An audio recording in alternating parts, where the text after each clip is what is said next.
Salut les amis, c'est Paolo. Bienvenue sur FastProg. Nous allons voir ensemble la programmation de l'émetteur TTSD4RKS sur votre carte électronique. La procédure présentée dans cette vidéo est la même pour les cartes électroniques ZN7, ZBX7N, ZBKN, ZF4, ZL39, ZL57, ZL65, ZL92, ZL94 et ZLX24M.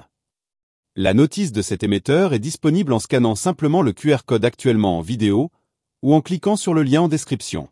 Assurez-vous tout d'abord du bon fonctionnement de votre émetteur en vérifiant que sa LED clignote lorsque vous appuyez sur celui-ci. Si ce n'est pas le cas, contrôlez que la pile soit bien en place et en bon état. La carte représentée comme exemple en vidéo est la ZN7. Vérifiez la référence de la carte radio AF et assurez-vous que vos émetteurs soient configurés sur la même fréquence que la carte radio AF. Pour plus d'informations concernant la carte radio AF, cliquez sur le lien en haut à droite de la vidéo. Celle-ci doit être embrochée hors tension sur la connectique AF de la carte électronique. Comme sur la ZN7 dans notre exemple, il peut y avoir plusieurs connectiques similaires prévues pour d'autres applications. Prenez garde à ne pas confondre ces connectiques. Donc, la carte radio AF sur le connecteur du même nom, AF. Voici les 4 choix de fonctions possibles pouvant être associés au bouton de votre émetteur. Le 1, pour la fonction pas à pas. Si vous attribuez cette fonction à un bouton de votre émetteur, vous pourrez effectuer l'ouverture et la fermeture avec ce seul bouton.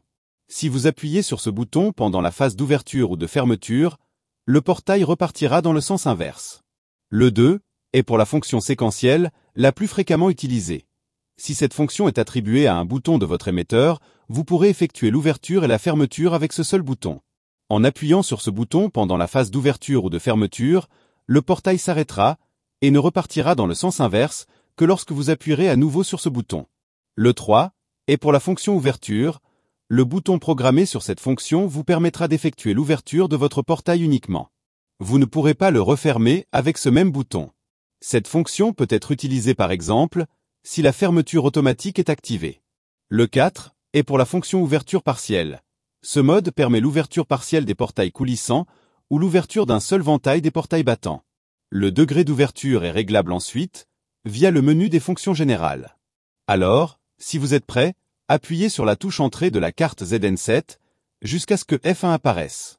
Ensuite, appuyez plusieurs fois sur la flèche de gauche jusqu'à atteindre U1. U1, appuyez sur Entrée.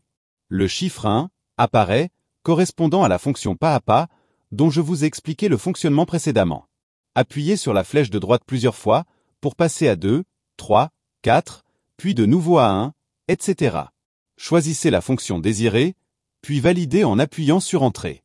Un chiffre clignote, indiquant l'emplacement qui sera attribué à la touche de l'émetteur sur laquelle vous allez appuyer maintenant. Alors, l'écran affichera STO, confirmant le stockage du bouton, avant de passer au chiffre suivant clignotant, indiquant l'emplacement auquel sera associé le prochain bouton.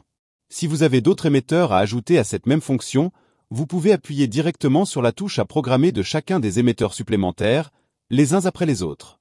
À la fin de la procédure, appuyez plusieurs fois sur la touche ESC pour sortir du mode programmation. Vous pouvez maintenant essayer vos émetteurs. Si vous avez effectué une mauvaise manipulation et que vos boutons ne correspondent pas à la commande désirée, le plus simple est de supprimer les émetteurs de la mémoire et de les reprogrammer. Pour cela, appuyez sur la touche Entrée jusqu'à ce que F1 apparaisse. Puis, appuyez flèche de gauche jusqu'à U3. Une fois sur U3, appuyez Entrée.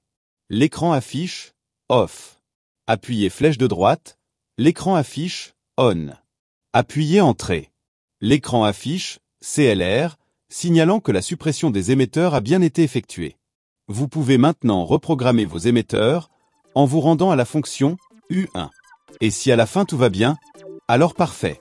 Si cette vidéo vous a permis d'être plus rapide et efficace, continuons à travailler ensemble. N'oubliez pas le pouce ou le petit commentaire, et n'hésitez pas à vous abonner, afin de découvrir le monde facile de FastProg.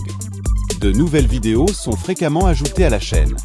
Pour la mise en service de votre automatisme, des dispositifs de sécurité, ou l'accès direct à la chaîne, cliquez sur le lien qui vous intéresse. Arrivederci. Alla prossima.